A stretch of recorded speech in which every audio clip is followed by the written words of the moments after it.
parce que min wonko haawi kam quoi ay yimɓe soɓe gondi ɓe dokkondiri aade salade aade noon ɓuri firtude aade firtude aade non yaaru jam tan non mbita o haala nana kalta ko non min mi hulanima mata min mbeɗa hulma non écoute ne me vend pas de demgal ne me vend pas de demgal il faut parler non ɓuri ko tarata taroɗo wiira ko haalko nana non écoute qu'est-ce qu'il y a ne me vend pas de demgal ne me vend pas de demgal vamami demgal non parce que ce que nous faisons le travail qui a parlé ça à Aïssa Ndongo parle quoi Aïssa Ndongo, nous on fait les danses sur les rues de la Paris et les rues de Champs-Élysées. Qui a parlé ça? Moi? Je ne sais pas. Ah bon? Mi faami. Ah ndeke ko gueɗe suɓa koko poɗɗoɗa ɗo aɗa wayno ƴakko sinngom ni fof jiɗɗa wiide ko min wi Aissata en keɗama on. Ha? Yaro. Je m'en fous de ça. Yaro. Ƴeew neɗɗo yo jogo hakkille. Min en mbaddata aadi eɗen ɗiɗo eɗen mbaɗa hunde ha para mi rutto min a ɓuranimi rimɗude yaro. Pourquoi aɗa ɓurami rimɗude min? Hein? Non, on avait dit, si ce n'est pas toi, toi et moi seul qui connaissons notre boulot. Le boulot, c'est moi et toi. Ah non, non, j'ai entendu Aïssata parler au téléphone avec les Ramatoulaye. Écoute, demgal wawa jakkude demgal taw bendani. Non, demgal wawa jakkude demgal taw bendani. Il faut faire doucement. Là, tu peux pas me faire les tracasses. Tu peux pas me faire les tracasses. Demgal wawa jakkude demgal taw bendani. Aïssata Ndongo. Et aussi les Ramatoulaye. Ramatoulaye, c'est le fils de qui? C'est pas le fils de ton frère? C'est ça. Min Aïssata ndeyde are am billahi wallahi enɗam billahi wallahi ala fof ko haalani pour yomi haalanmo ko liggoɗɗen mbimomi ko je ne sais pas je travaille est ce que faami pour wonde ɗo wiidemo ennede mbiɗa liggo ɗum won min kaldani ɗum kadi hay mo wona an hulani ɗum boom somi mbino kadi ko min mbiyanmi ko min wi noon non ne peur pas toi non nani qui a peur de toi? Moi, j'ai peur de toi. Non, attends, mais ça veut dire ça veut dire que menace comme ça là, elle mine de pour moi, voilà, qu'est-ce qu'il y a? Non, c'est parce que les mensonges, c'est pas bien. Il faut rester calme, il faut rester zen. Ne t'as pas été zen. Non, zenani. Mais non, bon, nous nous mais tu nous as merdé. Anani.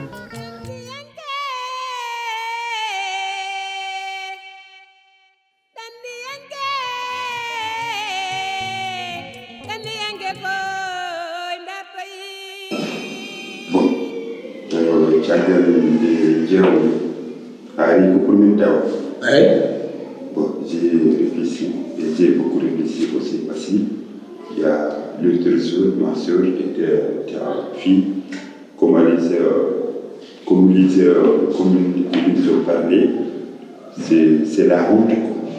C'est là? C'est la honte de pouvoir parcourir les rues, de danser et de voilà, une femme copée. In jewde kuddum quoi ko wona tan yaade Champs-Élysées et Paris Champs-Élysées j'ai décidé de laisser quoi tomber ay na sanate hunde ya hamuta pourquoi pas yalla ena nasare dum do ha pudden dañen kalis tan bi ala wato pour yimbe gandi kam est ce que dan ko mi liggoto hein il travaille sur les sociétés.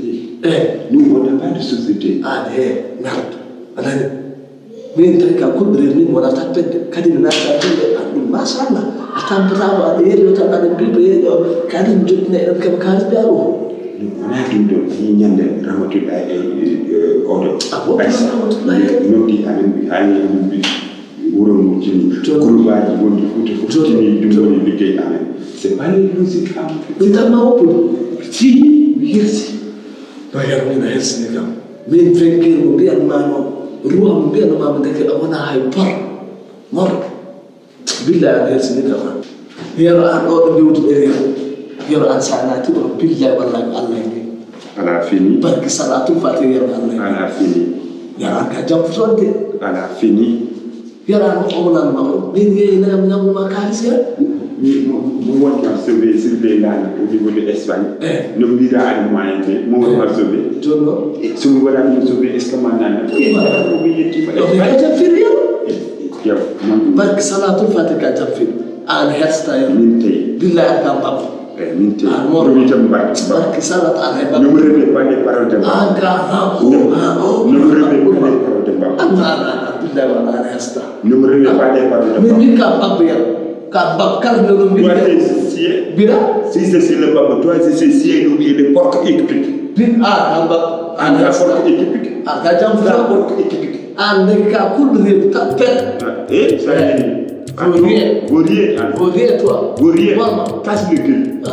Casse le gueule. Casse le gueule. Va te faire foutre. Allez, foutre les cas. Casse le gueule. Tu me dis le diable. Casse le gueule.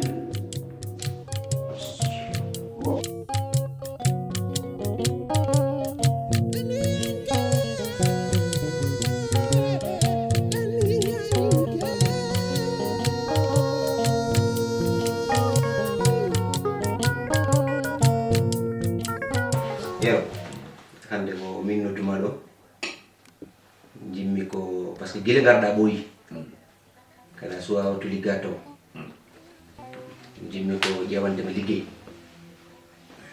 hankkadin guila garɗa joni ɗe ɓooyi andi jinnaɓe nene mbi yero naati France yeehi aɗa jooɗo ɗo min mbeɗa dawa mbeɗa jippo mbeɗa tawma ɗo e wuuro he ana liggay ɗum jimmi ko walludema hande yamma liggey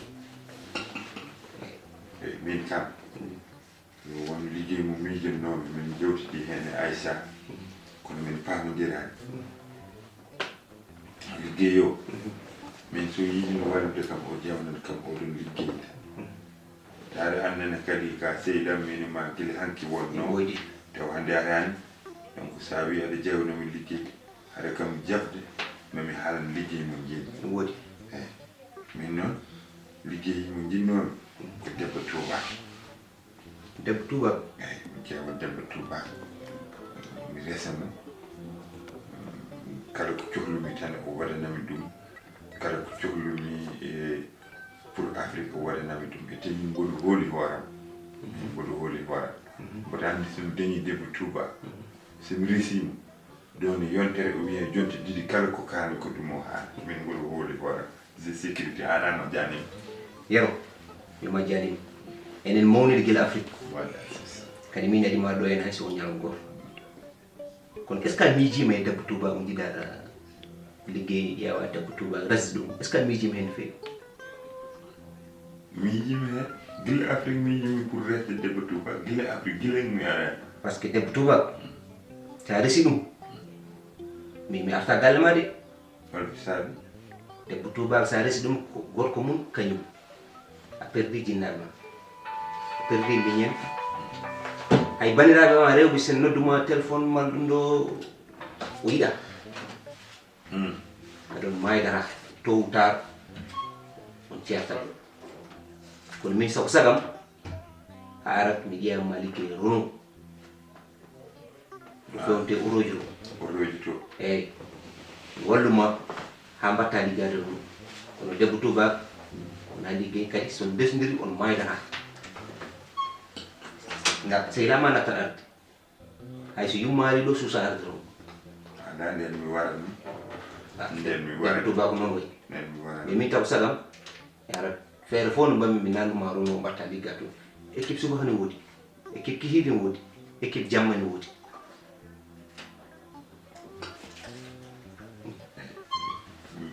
basi ala kono hay dohan mi wawa wadde dohan Touba aɗa wawi dohan Touba ene aɗa wawi kono noon liggoɗen taw ha para ƴeewen liggey priorité o ɓuuri liggoɗa balla famille o jinnaɓe nene baba kadi balla hoorema kadi mi jaɓi a jaɓi de jawanam tan somi yeehi so taw mboɗo wawi continde continue so taw mi wawa continde mi ƴeewa goddum wona ar paɗi oui mboɗo paɗi a tiiɗi normal mboɗo tiiɗi eyyi waɗi gasi merci beaucoup Demba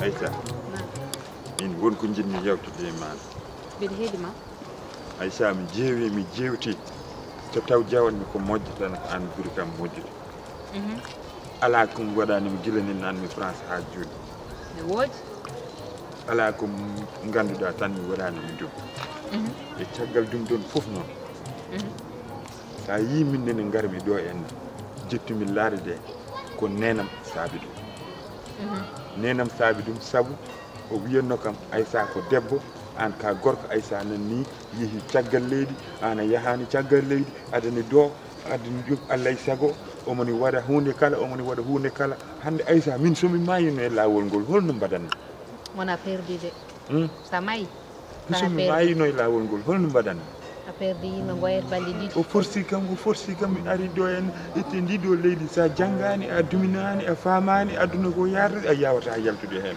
wallahi a yi kam an walli kam an dañmi ko kono hakkillam kadi ko woni ruttade Sénégal mi jeewoya liggoyade toon mi wasa wonde ɗo en pasi an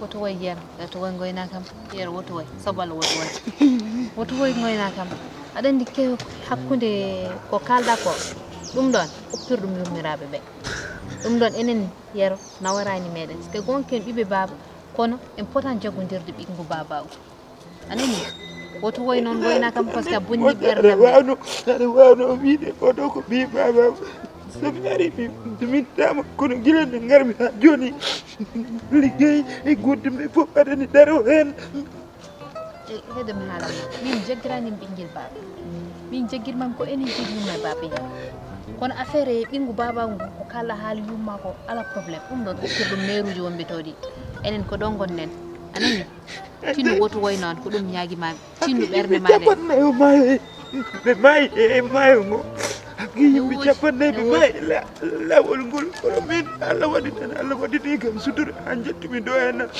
taɗo mi ligguima ha dañmi hunde ɗo wona wuuro mum mi rutto Sénégal ɗum woto rutto anani ala probléme ay ko noon aduna ko noon sa yi hen a yiyat ko musma anani jiya ko beltoɗa jiya kadi musma ko noon e ala probléme ay hakkude ɓinngu bawam jaggiranimo ɗum yeero kadi an a yi foof a ari ɗo en a yi mi mbeɗa jagguirdemo ɗum anani min jaggirmam ka grand frère am sa woyi noon a bonnat ɓerdam nde anani ko kewi Afrique ko yo haat Afrique anani a jaaɓi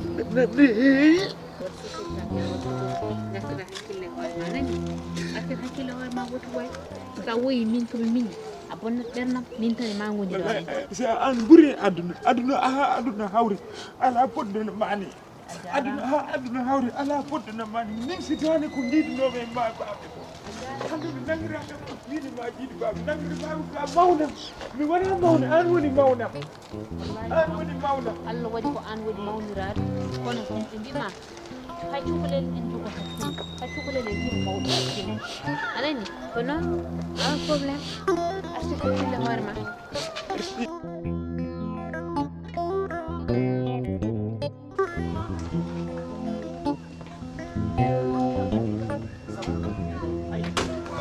À plusieurs reprises, Amadou, je lui dis de ne pas sortir à la Kaïta, à la Haïdar. Oui. Et maintenant, il y a la police qui m'a appelé parce qu'il n'a pas de papier, on l'a trouvé à Champs-Élysées. Non. Mais on a à la Kaïta, il y a famille au Salim. Et maintenant, ils viennent m'appeler il y a 2 minutes là. Mais c'est horrible ça. Mais John Ton Pan. Non, mais Andani parce qu'ils vont le ramener, il n'a pas de papier, il n'a rien. Allez, moi, on a un passeport. John Himbembadat, là, je suis obligé de partir. Je vais avec toi. Ok, vas-y, on y va.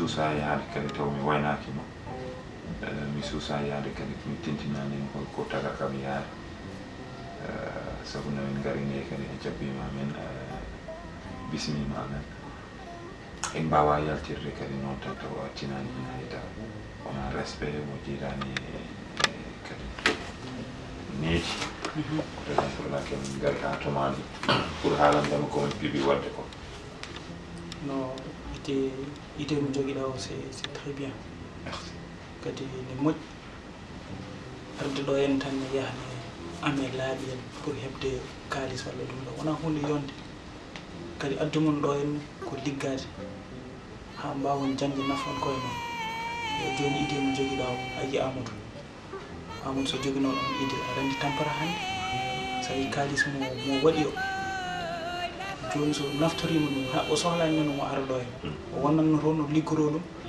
o uddir hen magasin ngaji makko ha nafam taw mo ara ɗo en taw ko voie normal e kadi o heeɓa hen visa taw o addatam ga tan ko sommade marchandise o rutto mais on idée so joguinoma ɗum au début o tampara mais franchement je te félicite e kadi ko mbaɗɗa ko hunde moƴƴere e yonde e kadi on idée par ce que wona arde ɗo tan woni dañal aɗa wawi wonde toon mbaɗa investir daña ha ɓuura gonɗo ɗo ni an a yi on jii ɗo no wayi ɗo en won aroɓe ɗo en non kadi jande liggey alors joguino to liggeyaji mumen goppa hay goto anda arsugo mum to woni mais ko mbaɗɗa ko c'est bien kadi je te félicite kadi mo mbawɗa wadde hokkude on idée foof waɗa ɗum ne moƴƴi c'est vrai que c'est pas facile ça rottirima il y a beaucoup de choses à faire il y a tellement de choses à faire c'est pas facile mais il faut tenir le coup mbadda hen ha jaña ko jiɗɗa ko